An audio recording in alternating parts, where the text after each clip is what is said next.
আসসালামু আলাইকুম রহমতুল্লাহি ওয়াবারাকাতুহ।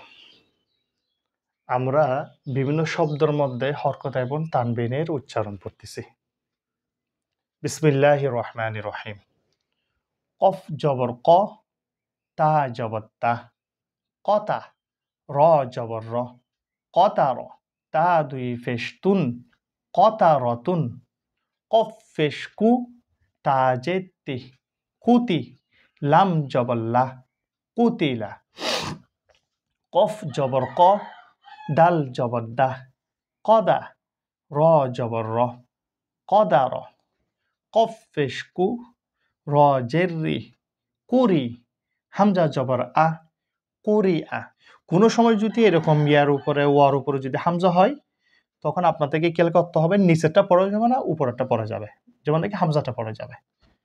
কফ জবর ক, সিন জবর সা, কসা, মিম দুই ফেশ মুন, কসামুন, কাফ জবর কা, বা জবর বা, কাবা, দাল দুই জের দিন, কাবা দিন। এই পর্বের মধ্যে এতটুক। ইনশাল্লাহ আমরা আগামী পর্বের মধ্যে এরপর থেকে পড়ব। আপনারা যারা আমার এই চ্যানেলটি দেখবেন অবশ্যই সাবস্ক্রাইব করবেন, লাইক দিবেন, কমেন্ট করবেন, নিজে দেখে আরেকজনকে দেখার সুযোগ করে দিবেন শেয়ারের মাধ্যমে। আল্লাহ হাফেজ।